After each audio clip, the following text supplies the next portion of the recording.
안녕하세요. 크립토TV입니다. 오늘은 왜 투자든 사업이든 비정상인들이 훨씬 더 잘하는 이유를 사례를 통해서 말씀드려 보겠습니다. 먼저 어젯밤 12시경에 트럼프가 예고된 연설을 하긴 했으나 문제는 비트코인이 전혀 상승을 하지 않았습니다. 그럼에도 뭔가 덕담을 많이 해줬던 것 같긴 합니다. 자, 트럼프가 미국이 암호화폐를 지배할 것이다. 그리고 달러 기반 스테이블 코인이 달러 지배력 확대에 기여할 것이다 라는 얘기를 했는데요. 저는 개인적으로 트럼프가 크립토를 선택한 이유를, 그러니까 궁극적인 목표를 딱 한 단어로 표현을 한다면 그거는 비트코인도 아니고 암호화폐도 아니고 스테이블 코인이라고 생각을 합니다. 왜냐면요, 트럼프가 크립토 쪽으로 넘어온 이유는 결국 마가를 위해서입니다. 즉 미국 부채를 해결하기 위해서 왔는데 그 핵심이 스테이블 코인인 거죠. 왜냐하면 준비금으로 국채를 사줄 수밖에 없기 때문에. 그래서 스테이블 코인 법안을 그렇게 땡기려고 하는 거고, 기득권들의 이득을 놔서까지 이제 은행만 원래 발행했었잖아요. 코인이나 돈을요. 그러나 지금 뭐 이 스테이블 코인 법안이 풀린다면 정말 모든 기업들, 뭐 빅테크까지도 스테이블 코인을 발행을 한다. 왜? 국채를 사기 위해서 또는 달러 지배력을 확대에 기여하기 위해서 이렇게 찝었다라는 생각이 듭니다. 그 낙수 효과로 비트코인과 암호화폐가 수혜를 누리기 때문에 뭐 암호화폐 프레지던트다 이런 얘기를 하지만 저는 더 핵심 단어는 목적은 여기에 있다라고 생각을 하거든요. 자, 그러나 문제가 있죠. 가격이 안 오르면요. 대다수는 이런 반응, 뭐 재미로 한번 들어주시면 좋을 것 같아요. 미친 거 아니냐? 자중해라. 뭐 이런 반응이지 않을까요? 왜냐면 올라야지 기분이 좋지. 떨어지면은 왜 저러냐? 뭐 좀 조용해라. 이게 MZ세대 용어라고 합니다. 참고를 해주시면 좋을 것 같고, 이게 좀 지극히 정상적인 반응이라고 뭐 생각이 듭니다. 아마도 많은 사람들은 떨어지면 자중을 한다든지 뭐 떠나간다든지 하고 오르면 열광하는 다수를 이제 많이 보게 될 텐데, 혹시 오르면 열광하는 다수가 있다면 제가 그 투자처를 한번 제시를 해 보겠습니다. 좀 늦었는지 모르겠지만 아무튼 제가 볼 땐 옮겨가고 있다. 어디서 어디로? 미국에서 손을 떼는 서학개미들 중국과 금으로 지금 돈이 옮겨가고 있다고 합니다. 좀 늦었을지 모르겠지만 아무튼 올라가고 있어요. 올라가면 열광하시는 분들은 주목을 해보시면 좋겠다. 미국 주식이요. 지금 주식이 쭉쭉 보관액이 떨어지고 있다고 하고요. 중국이 조금씩 조금씩이나마 올라가고 있다. 물론 이 둘을 비교하는 건 말도 안 되죠. 왜냐하면 미국이 최고의 투자처긴 하지만 엄청 줄어든 돈을 싸들고 중국 주식으로 갈 만큼 중국 주식이 지금 많이 오르고 있습니다. 뒤에서 좀 보여드리고요. 또 금은 말할 것도 없죠. 뭐 작년 12월, 1월만 해도 그냥 뭐 지지부진했는데 아시겠지만 2월 달에 언론에서 금 한 돈에 60만 원을 넘었습니다. 발표를 하는 순간 막 여기저기서 금 지금 사러 많이 몰려가고 있나 봅니다. 그리고 요거는 주요국 수익률 동향 24, 25년을 나타내는데요. 이 가로축은 24년 수익률, 세로축은 25년 수익률인데요. 보기가 복잡하니까 세로축만 보겠습니다. 높이 있을수록 25년도에 많이 오른 거예요. 자, 1등이 누구다? 중국이네요. 아시겠지만 중국은요. 작년 뭐 거의 1년 내내 유튜브 썸네일에서 중국 망했다. 중국 뭐 부동산 끝났다. 그런 얘기만 들었는데 이거는요. 그냥 종합 지수입니다. 중국 전체 지수가 20%가 넘었다는 건 어마어마하게 오른 겁니다. 독일도 뭐 만만치 않죠. 왜냐하면 폭스바겐이 사람을 자른다더라. GDP가 마이너스가 됐다더라 하는데 희한하게도 요 위쪽에 차지를 하고 있네요. 남미 국가들조차도 이 전체 지수가 뭐 20%, 15%라는 거는 엄청난 상승이란 겁니다. 그에 반해 미국 어디 있나요? 여기 거의 뭐 최하위에 지금 언저리에 놀고 있고, 굳이 여기 안에 이제 코인을 넣는다면 저 밑에 여기 뚫고 내려가 있지 않을까 생각이 들거든요. 여기로 사람들이 몰리고 있다. 뭐 가실 분들은 빨리 가야겠죠. 뭐 국장도 마찬가지지만 뭐 6만 전자 때, 5만 전자 때 가셔야지 8만 전자, 10만 전자 때 간다? 뭐 들러리밖에 될 수가 없어요. 제가 볼 때는. 어디서 어디로 이동을 한다? 여기에서 빠져서 여기로 이동을 한다는 겁니다. 여기 보시면 이더리움, 뭐 놀리기 최고의 뭐 이 안주거리 아닌가요? 마이너스 46%라고 합니다. 이게 ETF인 것 같은데 테슬라, 비트코인, 채굴, 블록체인 등등 뭐 엄청난 하락률을 기록하고 빠져나가서 어디로 갔다? 사람들이 유럽으로 갔고요. 한국 방위, 뭐 한화 쪽에도 갔나 봅니다. 중국, 폴란드, 중국, 금, 독일 이런 쪽으로 몰려들고 있다더라. 근데요. 그래서 사람들은 올라야 열광을 하고요. 매수를 한다. 근데 이게 사실 지극히 정상적인 행동입니다. 특히나 한국인들은 더 뭉치려고 하고 남들이 하는 걸 따라하려는 습성이 있기 때문에 이게 정말 정상적이라는 생각이 들지만 문제는 투자에서 특히 사업에서는 정상이요. 다 잃게 돼 있습니다. 투자 수익의 필수 조건인데요. 비정상이 되라. 비정상, 남들 가는 길 똑같이 따라가지 말라는 거죠. 대세에 편승하지 말고. 제가 뭐 똘끼를 한번 찾아보니까요. 이게 비속어가 아니더라고요. 똘끼가 영어로 에너지 오브 크레이지니스, 즉 광기라는 겁니다. 약간 미친 듯한 비정상들이 그것도 이게 있다고 해서 무조건 성공하는 거 아니에요. 그냥 필수 조건이다. 뭐 이런 화면 많이 보셨겠지만 야, 니네들 다 틀렸어. 누가 정상입니까? 당연히 여기가 정상이고 편안하고 안락합니다. 떨어질 때는 더 떨어진다. 오르면 더 오른다. 당연히 여기 껴있으면 얼마나 편합니까? 이 사람은 제가 볼 때 비정상이거든요. 그러나 이 사람이 아마 이 사람들 돈 다 가져갈 거라고 전 생각이 듭니다. 또 다른 똘끼의 대명사들. 뭐 이게 이제 한국에서 두드러지게 나타나는 특징인데 상대적으로 미국은 이런 분들이 좀 있는 것 같아요. 뭐 환경도 그렇지만 우리가 아는 트럼프도 있고 머스크도 있고 마이클 세일러도 있고 정상이 아니죠. 똘끼도 있고요. 그러니까 좋은 쪽 똘끼도 있지만 나쁠 쪽 똘끼도 같이 갖고 있습니다. 지금 뭐 관세 전쟁하는데 이게 정상이라고 보긴 어렵죠. 그리고 캐나다한테 51번째 주로 들어와라. 이게 할 말입니까? 말도 안 되는 뭐 그린란드 내놔라. 파나마는 실제로 거의 지금 뭐 뺏었죠. 블랙락이 뺏었었고 우크라이나 그 다 전쟁 죽어가고 있는 판국에 광물 내놔라. 맞아. 여기도 전쟁하고 있는데 여기 내가 휴양지로 만들 것이다. 근데 이주민들 돈은 니네들이 내라. 이게 정상입니까? 기자가 물어봤잖아요. 누구의 뭐 이름으로 그런 얘기를 하느냐? 유나이티드 스테이츠 오브 아메리카의 이름으로 내가 얘기를 한다. 뭐 이렇게 얘기를 하고요. 또 최근 기사를 보니까 미국의 교육부를 폐쇄를 하겠다. 뭐 보이스 오브 아메리카라고 해서 한 방송사가 있는데 기자가 마음에 들지 않는 질문을 하니까 다음날 행정명령에 사인을 해서 이 방송사를 폐쇄시켜 버렸다고 하고 이건 무슨 말도 안 되는 얘기를 이분들이 지금 하는 거잖아요. 물론 이건 좀 안 좋은 똘끼긴 하지만 참 정상은 아니다 이런 생각이 들거든요.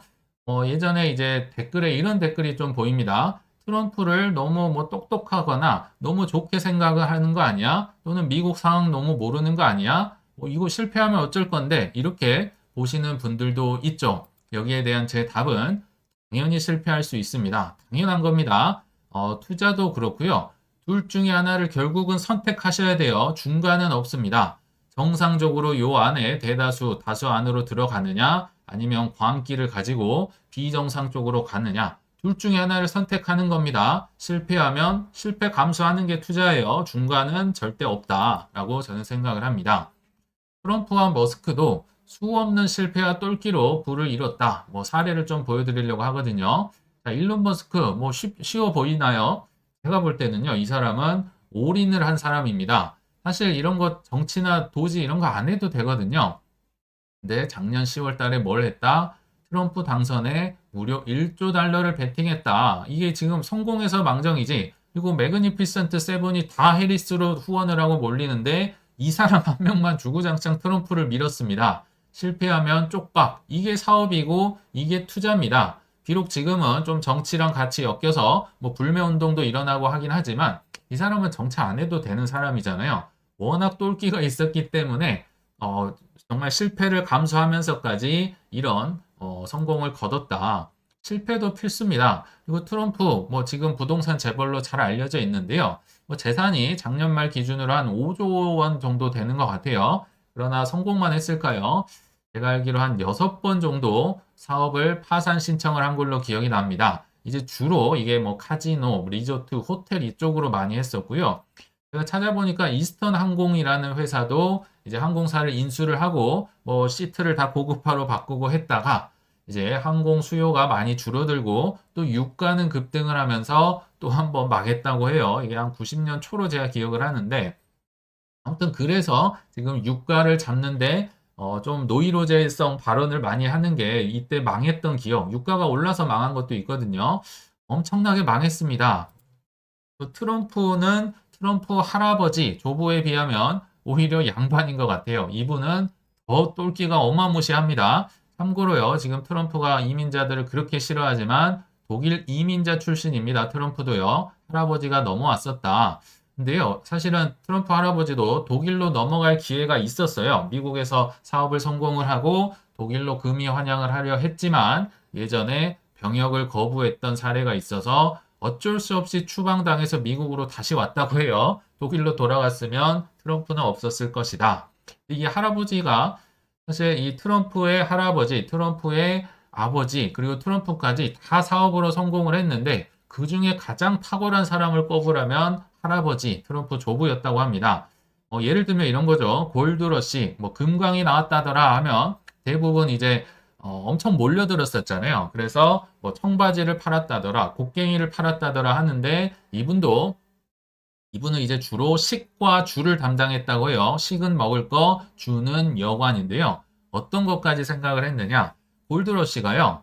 순식간에 벌어졌다. 야, 다른 데 더 많이 나왔대 하면 다 몰려가고 또 다른 데 나왔대 몰려가고 그래서 캐나다까지 올라갔다고 해요. 근데 먼저 가서 여관을 지어놔야 사람들이 몰려들겠죠. 그래서 어떤 생각까지 했느냐? 여관을요. 통째로 뗏목을 만들어서 그 위에 올려서 강으로 이동을 하려고 했다고 합니다. 실제로 여관을 태웠어요. 근데 문제는 이게 이제 가라앉았겠죠. 그래서 가라앉으니까 그래도 아깝다면서 그 여관에 있던 그 지었던 그 나무, 목재라도 건져가지고 그걸로 다시 지었다. 이게 상상이나 뭐 지금도 뭐 말이 안 되는 건데 정말 말도 안 되는 행동으로 이 똘끼로 성공을 했다는 거죠. 그리고 또 하나 뭐 날씨가 춥기도 하고 골드러시 거기가 뭐 사막 지나다니고 하니까 말들이 다 죽어 나가는데 야 이거 죽어 있는 거 너무 아깝다. 그래서 죽은 말고기를 판매를 하고 말고기 이 가죽을 벗겨서 뭐 이렇게 장비로 판다든지 이런 걸 했었다고 해요. 그러니까 얼마나 사업하는 사람들이 이게 남들 따라가서 할 수 있는 건가요? 아니요. 실패를 감수하면서 정말 말도 안 되는 똘끼를 통해서, 즉, 베팅을 통해서 불확실성에 베팅을 해서 성공을 하더라. 사업과 투자가 많이 맞닿아 있는 것 같아서 한번 말씀을 드려봤습니다. 그런데 저희는요, 그냥 무턱대고 뭐 저 사람들처럼 하면 안 되는 거고요. 근거가 있는 광기, 뭐 비정상을 위한 방송인 거죠. 그러니까 뭐 계속 여기서 뭐 떨어질 텐데 하시는 분들은 더 이상 희망 고문을 당하지 마시고, 뭐 떨어지는 거 잘 맞추는 방송을 좀 보러 가시면 좋겠다 생각이 듭니다. 글로벌 유동성을 마지막으로 좀 말씀을 드려볼 텐데, 두 가지 설이 있습니다. 일단, 요 노란색이 그 M2입니다. 글로벌 M2. 요거 지금 25년 한 4월까지는 이미 정해졌습니다. 국채 발행 계획이나 여러 개가 나왔으니까. 그리고 이 주황색이 비트코인인데 두 가지 버전이 있습니다. 뭐냐? 글로벌 M2가 올라가면 비트코인이 뒤이어서 따라온다. 이건 뭐 이제 정설에 가깝고요. 근데 두 가지 설이 있어요. 70일 뒤에 비트코인 가격이 따라올 것이다. 글로벌 M2를 따라가는 거예요. 아니다. 107일 정도 후에 비트코인이 따라갈 것이다. 근데 사실 이게 지배적인 의견이고 뭐 라울팔도 이걸로 계속 차트를 만들고 있고 이게 정설이었거든요. 근데 문제가 있어요. 제가 예전에 한 2월에서 3월쯤에 이렇게 소봉우리가 나온다. 그래서 비트코인도 소봉우리가 나올 것이다. 얘기를 했던 게 요겁니다. 요때 한 2월 뭐 중순쯤에 이제 분명히 M2는 올라가거든요. 근데 문제가 있죠. 뭐 1월 말부터 2월 내내 3월까지도 트럼프가 계속 관세를 때리면서 비트코인이 훅 떨어져 버립니다. 훅 떨어지니까 야 이거 안 맞아. 이거 안 맞아. 그러면서 이제 107일 후에 따라온다. 이게 이제 좀 대세론이라고 해요. 근데 뭐 중요한 거는 뭐 아무튼지 뭐 70일 뒤에 따라오든 107일 뒤에 따라오든 글로벌 M2는 올라갑니다. 근데 이 버전으로 한다면 3월 24일부터는 크게 쏜다. 근데 107일 버전 관세 때문에 이게 잘 안 맞으니까 지금 억지로 약간 뒤따라온다고 지금 맞춘 거죠. 요 버전에 따르면 4월 30일 이후로 폭발을 한다. 언제 폭발을 하든지 간에 지금 글로벌 M2가 올라가는 건 기정사실이라는 거를 참고로 말씀을 드립니다. 그리고 요건 이제 라울팔 버전이긴 한데요. 이거는 그 진한색, 까만색은 2016년, 2017년, 2018년 글로벌 M2고요. 이 빨간색이 현재 버전인데 아무튼지 뭐 떨어지든지 오르든지 간에 꿀렁꿀렁 하다가 조금씩 올라갈 것이다. 그리고 아까 말씀드렸지만 25년 4월까지는 지금 뭐 글로벌 M2 계획이 나와 있거든요. 그리고 뭐 스캇 베센트가 작년과 비슷하게 하겠다라고 뭐 국채 발행 계획을 얘기했으니까 뭐 크게 이 과거와 다르지 않게 올라가지 않을까 생각이 들거든요. 혹시 나중에 업데이트가 된다면 이 뒷부분도 말씀을 드리겠습니다. 그리고 이거는요, 비트코인이 아니라 나스닥과 글로벌 M2의 관계를 나타냈는데요. 희한하게도 비트코인과 굉장히 비슷해요. 여기 보시면 글로벌 M2가 이 진한 색이거든요. 근데 여기 보시면 이들의 표현에 의하면 에어포켓, 그러니까 좀 구멍이 생겼다는 거죠. 뻥 뚫린데. 자, 그 M2가 떨어지면 이 나스닥도 떨어져야 되는데 오히려 올라와 있었죠. 올랐다 떨어졌다. 여기 공간이 안 맞는 공간이 생겼다. 우연찮게도 24년 초반이잖아요. 블랙락이 비트코인의 ETF를 신청하고 승인이 되면서 모두가 환희했던 그때 나스닥이 비트코인과 함께 올라갔다는 거죠. 그러고는 이제 다시 만났다가 또 어디서 빵꾸가 났느냐? 25년 초네요. 그러니까 글로벌 M2를 보면 떨어져야 되는데 지금 저 위에 있죠. 이게 트럼프가 당선이 되면서 막 기대감에 그 취임식까지 올라가다가 순식간에 떨어졌죠. 그러니까 올라간 것도 트럼프 덕분, 떨어진 것도 관세 전쟁 때문에 이제 트럼프 덕분이다. 이런 참 비트코인과 잘 맞아 떨어지는데 확실한 거는 뒤따라오든 어쩌든 간에 글로벌 M2는 올라가는 걸로 예정이 돼 있다. 말씀을 드립니다. 그리고 요거는 비트코인의 연도별 캔들인데요. 뭐 종종 보여드렸지만 봄, 여름, 가을, 겨울, 봄, 여름, 가을, 겨울, 봄, 여름, 가을, 겨울, 봄, 여름, 지금 이게 가을이 나와야 되는데 겨울이네요. 봄, 여름, 겨울, 겨울로 끝날까요? 그럴 리는 없습니다. 그럴 리는 없다. 그리고 이거는 심지어 최저점, 최고점을 연결한 게 아니에요. 그냥 연도별로 초랑, 연도별로 말입니다. 그쵸? 그러니까 이게 초록색은 당연할 것이고, 이제 얼마나 초록색으로 끝나느냐? 뭐 한 40에서 50%는 그래도 오르지 않을까 개인적으로 생각을 하거든요. 연초가 아마 뭐 9만 5천 달러인가 뭐 그 정도 내외였던 걸로 기억을 합니다. 그래서 봄, 여름, 겨울, 겨울이 올 리는 없다. 아직 비트코인도 덜 올랐다는 걸 지금 얘기를 드리는 거예요. 그리고 마지막으로 이제 시장 금리마저도 떨어질 수 있는 환경. 다시 한번 말씀드릴게요. 올해만 만기되는 미국의 국채, 미국의 부채라고도 하죠. 무려 9.2불, 9.2조 달러. 엄청난 이제 그 상환해야 될 빚이요. 올해 많이 몰려 있는데 이 중에서도 70%는 1월에서 6월에 만기를 맞이한다고 합니다. 엄청난 금액이요. 돌려막기를 해야 되는데 당연히 그러니까 6월 전까지는 어떻게든 시장 금리를 있는 힘껏 끌어내려야 채권 금리를 떨어뜨려야 싸게 엄청나게 발행을 상환을 한다는 거죠. 돌려막기를 한다는 거죠. 이게 떨어지지 않으면 10년물, 30년물 찍을 때 이거 뭐 비싸서 찍을 수 있을까요? 그럴 리는 없다. 그래서 굉장히 시장 금리를 떨어뜨려야만 하는 상황에 놓여 있다라고 생각이 듭니다.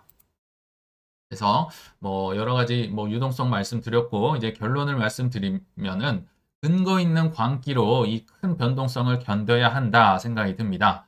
성투를 위해서 두 가지를 저는 꼭 이해해야만 한다 생각이 드는데요. 첫째, 코인은 해도 너무할 정도로 떨어지고 해도 너무할 정도로 오른다. 그리고 둘째, 사면 떨어지는 기간이 대부분인데 이를 만회할 상승의 순간은 정말 짧게 지나간다. 요 두 개입니다. 이 법칙을 진짜로 이해하는 비정상 한 명이 정상인의 99명의 돈을 다 가져가는 게 코인 투자의 법칙임을 기억해 주시길 바라면서 이만 물러가겠습니다. 시청 감사합니다.